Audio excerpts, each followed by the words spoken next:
खुलुमबाय आङो दिनैहाय मोनसे सिरियास बाथ्राखौ लानानै बे भिडिअखौहाय बानायनाय जाबाय जे जोङो बे भिडिअआवहाय बिराद सिरियासै बाथ्राखौ जोङो साननि ना जोङो जयै दावगानो नाजानि जे आङो आंनि एक्सपेरिमेन्ट हिसाबै ना आंनि जेनाखि मोनबोनाय हिसाबै आङो नोंथांमोनजों बे बाथ्राखौ एसे शेयार खालामनो सानदों जे आङो 2023 बेथ' जोबलांबाय ना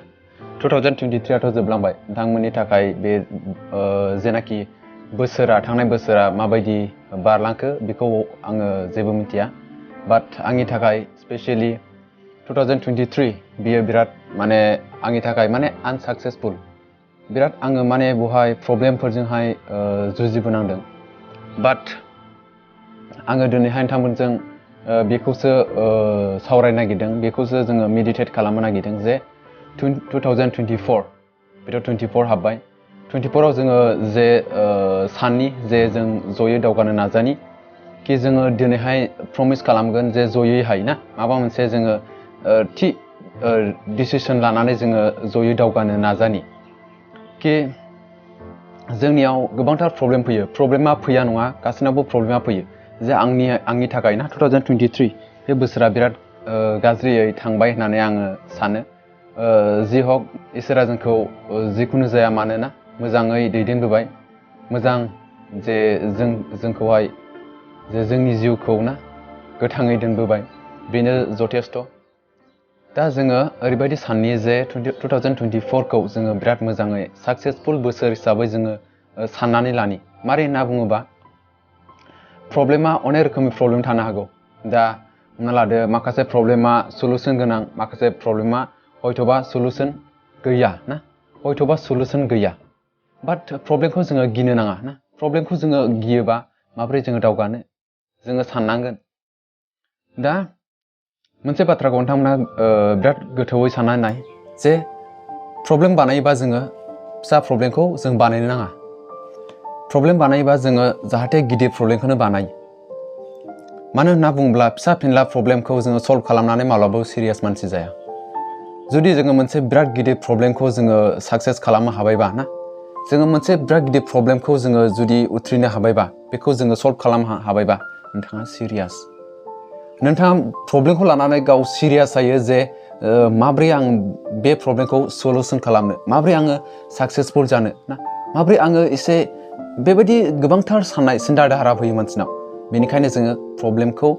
बानायोबा फिसा प्रब्लेम बानायनाङा जाहाथे प्रब्लेमखौ बानायोबा गिदिर प्रब्लेमखौनो बानायो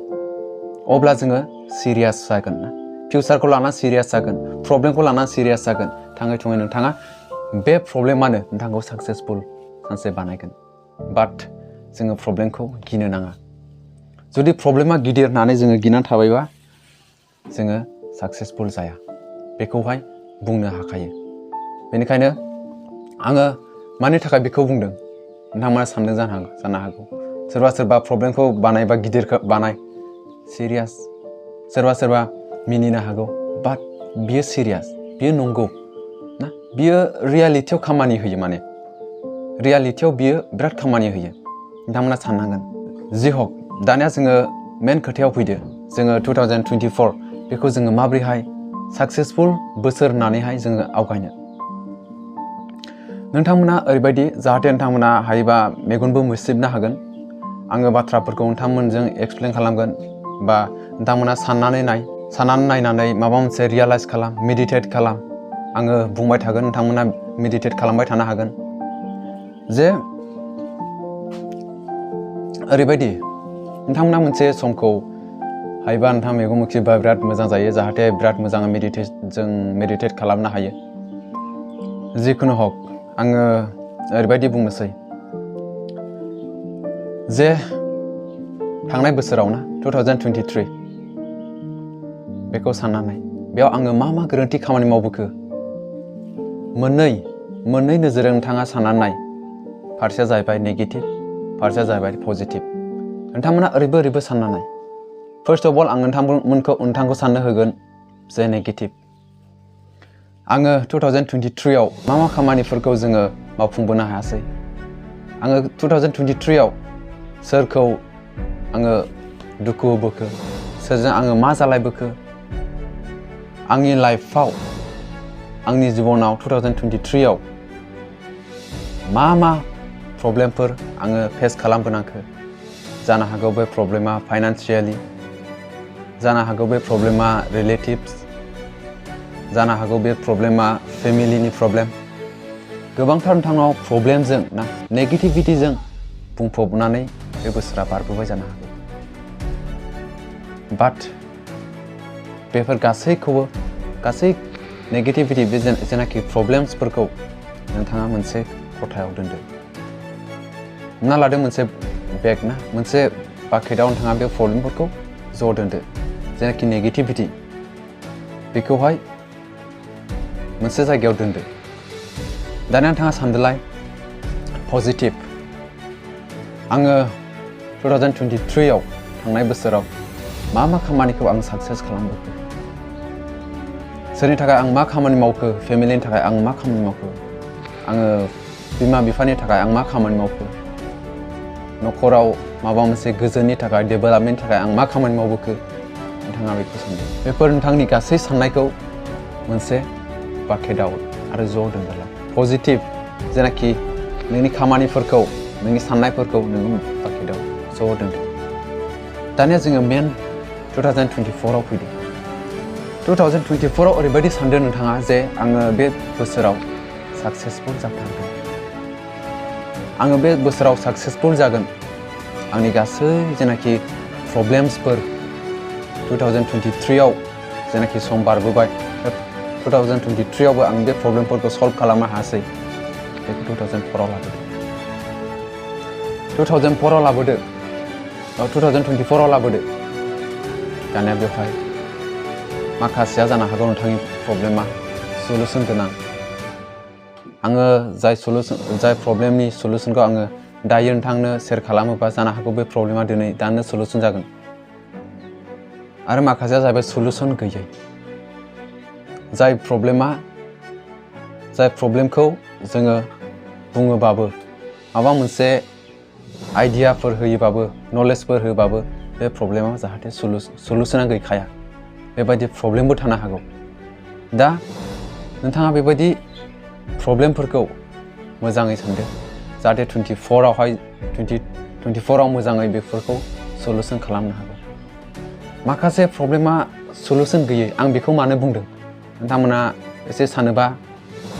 मिथिनो हागौ आं मोनसे एग्जाम्पल नोंथांमोननियाव होनि नोंथांमोना सानबाय था फांसे बिफांखौ मासे एम्फौआ अरबाय अरनानै बेखौ गाराय खालामबाय बिफांखौ नोंथाङा जेसेबांखि बे बिफांखौ मुलि दावालि होनानै फाहामा मानो बे प्रब्लेमा खेबसेयावनो जोबनानै थाङा बे प्रब्लेमा समजों लोगोसे जोबलांगोन बियो बे दंफांनि जेनाखि गाराय जानाय दागो जानाय बियो समजों लोगोसे गोमोरलांगोन दा बेखौहाय जोङो दान मुलि जेसेबांखि नोंथाङा ट्राइ खालामा मानो बियो बिफाङा मालाबाबो रिकभार जाजोबफिना दा थिग बेबायदिनो नों जेसेबांखि साना मानो जेसेबांखि मावा मानो जेसेबांखि नाजाया मानो नोंनि प्रब्लेमा जाया सलुसन गैया बियो सलुसन जाथ'खाया बे प्रब्लेमा समजों लोगोसे बियो गोमोरलांगोन दा थिग बेबायदिनो 2024 बे बोसोराव जाहाथे बे प्रब्लेमफोरा नोंथांनि प्रब्लेमा गासैबो गोमोरलांजोबो गासैबो जोबलांजोबो नोंथाङा ओरैबायदि सानदो आङो 2024 आव मा खामानिखौ मावनो थिरांथा लादों जानो हागौ नोंथाङा गोबांथार थांखिफोरखौ लाबाय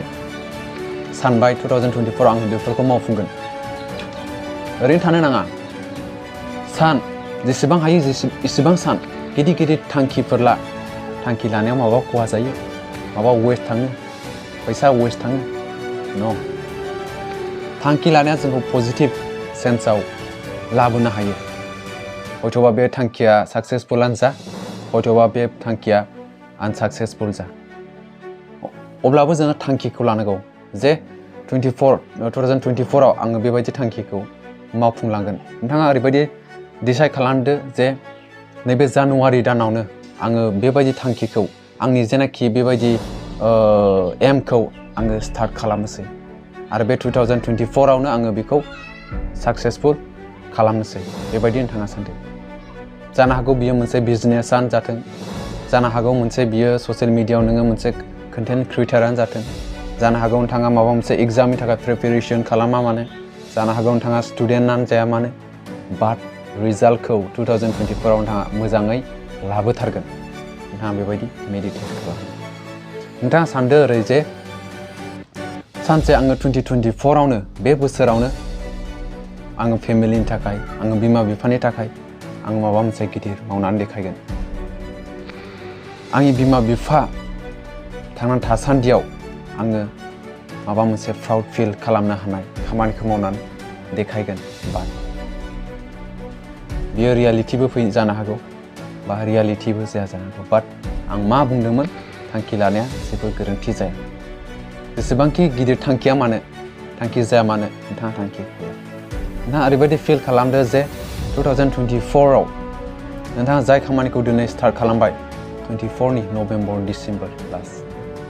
बे बोसोराव जाहाथे बियो मोजाङै फ्रुटफुल जायो ओरैबायदि सानदो नोंथाङा बिराद बे खामानिखौ जिखुनु जाया मानो बे खामानिखौ नोंथाङा खामानिखौ मावबाय गोसो होना मावलांबाय गोसो मोदोम होनानै नोंथाङा बे खामानिखौ एकदमबारे खुथाब मावथारलांबाय आरो बियो सानसे समावहाय ओरैबायदि फिल खालामदो हायोबा नोंथाङा मेगन मोस्रिनानै फिल खालामदो बै समाव नोंथाङा जेब्ला साक्सेस जागोन अब्ला बै समावहाय गोबां मानसिफ्रा नोंनि थाखाय आखाइ खबगोन गोबां मानसिफ्रा आखाइ खबगोन गोबां रंजागोन बिमा बिफाया बिराद मोजां मोनसे फिल खालामगोन मोनसे मोजां सिटुएशनाव नोंथाङा दोनहैनो हागोन बेबायदि नोंथाङा फिल खालामगोन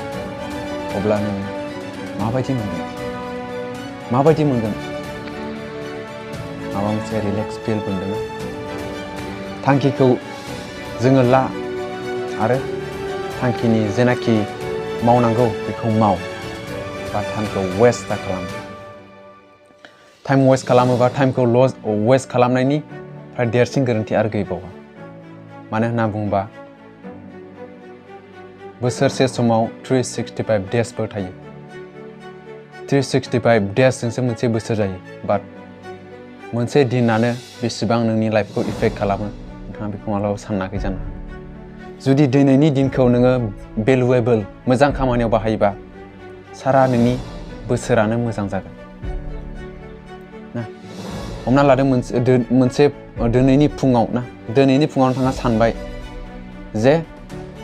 ओरैबायदि सानबाय कि माबा मोनसे नेगेटिभिटी सेन्स जोंनियाव फैबाय फुङावहायनो रादाब फैबाय अब्ला नोंथाङा सानगोन दिनैनि दिना गाज्रि बिराद नोंथाङा बेबायदि नेगेटिभिटी सेन्स थाबायबा बे दिना आरो माब्लाबाबो मोजां थाङा बे दिना माब्लाबाबो आरो बिराद मोजां पजिटिभिटियै बियो दिना बारलांनाय नङा थिग बेबायदिनो जुदि सानसे समखौ नोंथाङा बिराद गाज्रि इफेक्ट खालामनानै नोङो हगार हरबायबा बे बोसोरा बिराद गाज्रि थांनो हागौ बेनिखायनो जोङो जेसेबांखि प्रब्लेम जाया मानो जोङो पजिटिभ थानो नाजा जेसेबां गिदिर प्रब्लेम जाया मानो ना जोङो प्रब्लेमखौ गिनो नाङा जेब्लायबो प्रब्लेमजों जुजिनो नांगोन आरो